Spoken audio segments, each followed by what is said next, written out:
முட்டைக்கோஸ் பொரியல் எப்படி செய்கிறதுன்னு வாங்க பார்க்கலாம். ஹலோ ஃப்ரெண்ட், இப்போ பார்க்க போகிறோம்னா முட்டைக்கோஸு கேரட்டி வச்சு எப்படி பொரிக்கிறேன்னு பார்க்கலாம் வாங்க. ஃபஸ்ட்டு முட்டைக்கோஸ் நறுக்கி எடுத்துக்கலாம். நறுக்கி எடுத்தாச்சு. முட்டைக்கோஸு கேரட்டி நறுக்கி எடுத்தாச்சு. வாங்க இதை எப்படி செய்யணும்னு பார்க்கலாம். இதுக்கு தேவையான பொருட்கள் 3 பச்சை மிளகா, 2 வெங்காயம் நறுக்கி வச்சுருக்கோம். முட்டைக்கோஸு கேரட்டி பொடி பொடியாக நறுக்கி வச்சுருக்கோம்.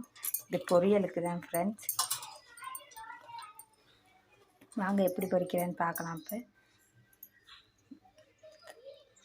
அடுப்பு ஆன் பண்ணி வச்சுக்கணும்.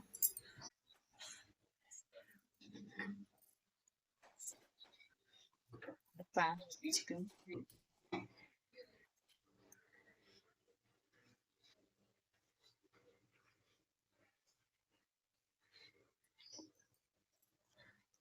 பொரியலுக்கு கூட கொஞ்சம் எண்ணெய் ஊற்றினா தான் நல்லாயிருக்கும் ஃப்ரெண்ட்ஸ்.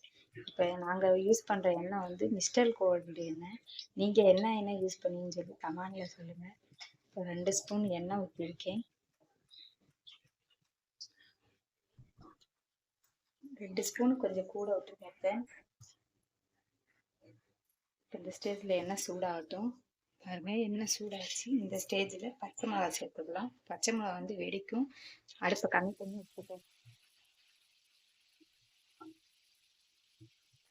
கருவேப்பிலையும் சேர்த்துக்கலாம். இப்போ பச்சை மிளகா லைட்டாக வதங்கட்டும்.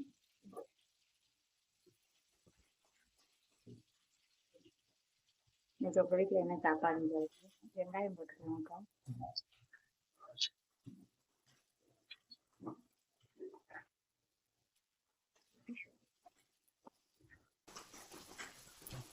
வெங்காயம் வதங்கிட்டு இந்த ஸ்டேஜில் கொஞ்சம் உப்பு சேர்த்துக்கலாம். கல்லுப்பு தான் சேர்க்குறேன். நீங்கள் என்ன உப்பு சேர்ப்பீங்கன்னு சொல்லுங்க. அரைச்சி ஊற்ற முட்டைக்கோஸை இப்போ உள்ள சேர்த்துக்கலாம்.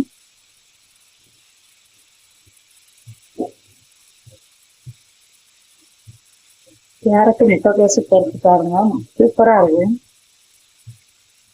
கண்டிப்பாக யாராவது வீட்டில் குழந்தைகள் இருக்கோ அவங்கள கமெண்ட் பண்ணுங்க. அடிக்கடி காய் அதிகமாக கொடுங்க குழந்தைகளுக்கு. இப்போதான் இரும்பு சத்து, ஊட்டச்சத்து குறைபாடு வராது. ஏன்னா இப்போ உள்ள காலத்தில் பிள்ளைகளுக்கு எல்லாத்துக்குமே ஸ்நாக்ஸ் இதில் எண்ணெய் பொருளாக வாங்கி கொடுத்துறீங்க. அதை முக்காசி தடுத்துருங்க.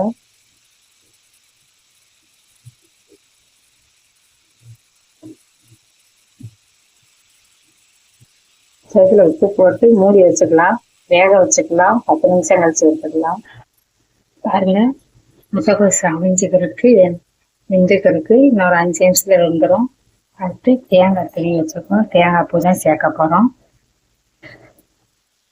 எல்லாம் கொஞ்ச நேரம் வேகட்டும் ஃப்ரெண்ட்ஸ். ஒரு 10 நிமிஷம் வெந்துருச்சு. நம்ம லேட்டாக இருக்கும். பாருங்க, முட்டைக்கோஸ் நல்லா வெந்துருச்சு. தேங்காய் வச்சுக்கலாம். நான் தேங்காய் பூ தான் திரும்பி வச்சுருக்கேன்.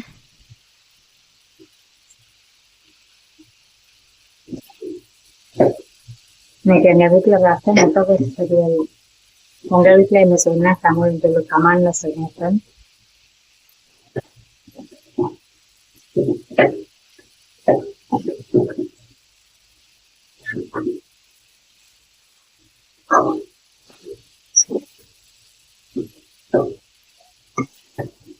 நல்ல கலர் விட்டுருங்க. தண்ணி ஈரப்பதமே இருக்கக்கூடாது. முட்டைக்கோஸுக்கு ஈரப்பதம் போனதுக்கு அப்புறம் தான் அதில் தண்ணி தூர நல்லா சுண்டனதுக்கு அப்புறமா நீங்க தேங்காவே சேர்க்கணும். நானே வீடியோ எடுத்து போறதுனால கொஞ்சம் கஷ்டம் தான் ஃப்ரெண்ட்ஸ். எங்க சேனல் லைக் பண்ணுங்க, சப்ஸ்கிரைப் பண்ணுங்க.